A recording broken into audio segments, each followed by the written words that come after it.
All right, we're in the garage, about to work on the Miata. We got 2 weeks left before Lime Rock, race in Lime Rock. And I admit, it's kind of my fault. After the first race, I had put in so much kind of crunch time, and it was a lot of nights until 1, 2 a.m. in the garage here. And after the race, I was so relieved to just say, like breathe a little bit and not touch the race car. But of course, that had its downsides. Now we got 2 weeks left, and I got a fair bit of work to do. I mean, it depends on how it goes and what I discover. So I got to fix the fender here from the damage. I'm hoping I can just hammer it out. If not, then it's going to be a problem.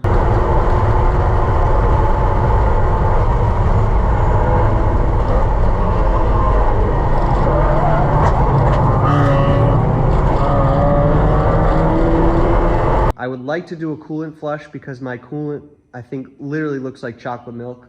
And yeah, a few other things I forget. I got to look at the list. But let's jack the car up here and get to work. We got the Ferrari covered up because the spray foam is done, finally. I still have to insulate the walls myself. But yeah, as the spray foam, it hasn't even been a few days. So in case anything falls, any of the paint, anything like that from the top of the rafters or whatever, I just want to make sure that the Ferrari is covered. Luckily the Miata, it's a race car, so we don't care if the paint gets a little dirty. So yeah, let's get to work. Darn it, you'd think I would have known this by now, but I jacked up the rear first and there's not enough clearance on the front to get the front jack, or to get the jack under the front. So I gotta drop it back down and then jack up the front first. Damn it. So far I'm already like 15 minutes into the process. Just moving the car, I had to turn it around because the fender's over there and I'm gonna be banging the fender with the hammer from the inside, and I didn't want the fender to be on this side banging towards the Ferrari. That wouldn't have been good. But anyways, yeah, I gotta jack up the front before the back. Check out all these stones tires pick up at the last race. Come back from the race, super hot tires, parking on or near gravel. You're supposed to wait on the asphalt, which I did, but even still, picks up a lot of little pebbles. All right, let's see what kind of damage we got under here. Oh yeah, by the way, this is the transponder. This is where my lap timer goes. So it's a rechargeable one. I gotta recharge it for next race. Yes, I know, I should have loosened these before I put on the jack. I always forget that. Stupid mistake. I got a breaker bar here, so I'm just gonna kind of snap it. Okay, I definitely don't know my way around a fender here, but pretty obvious that this piece here is broken. You can see the screw, oh, pretty self-explanatory what's going on here. The question is there anything that the eye cannot see? Paint damage, whatever. So good bend here. This bumper looks fine. Like, it looks pretty intact. It's just, looks like the fender here. Starting with like here, the folds happen, and then to here. We'll see, let's see. So this, I'm gonna take off the wheel on the other side just to compare and see how it should look. But otherwise, let's hope for the best.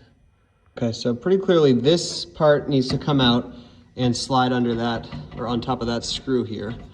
So it's like that. And then this little bar attaches here, but it's missing its own bolt. So I'll show you the other side. It has its own bolt right here. So this is the piece that was dangling on the broken side. Here's the screw that exists on the other side. And then this little bolt here. So I'll just have to find a new one for that. So this looks like it needs to be straight at a downward angle right to here. So I'll keep that in mind. Look at all this rubber back here. This rubber just it flies all over the racetrack. And that's why you gotta put your mask or your visor down. I had to, because all this rubber is just flying everywhere, coming through the window. You don't want any of it to get in your eyes. All right, so simply hammering it with this mallet while the fender is on, I don't think it's gonna work. I'm not able to get any kind of leverage, so I'm thinking I may have to take this off. Or maybe I should just do some basic research to see, I don't know, can't you use like hot water or something to like heat to make it loose? So yeah, I gotta figure this out. Probably gonna have to take the fender off though. I just watched a video of how to remove the fender. It shouldn't be too hard. Just a series of nuts and bolts all around in the inside and outside. So I'm gonna go ahead and do that so that I can hopefully pop out this dent much easier.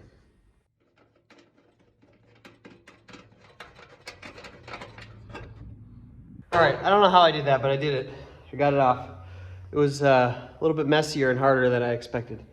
Everything, even the simplest seeming things from videos that you watch, turn out to be harder, but got it off. Now let's try to hammer it out.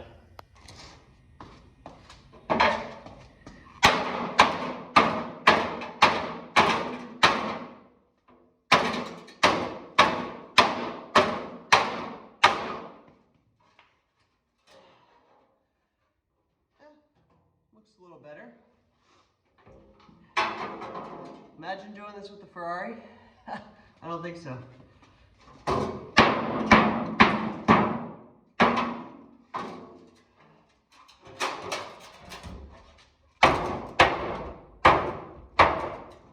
Okay, by no means is this perfect.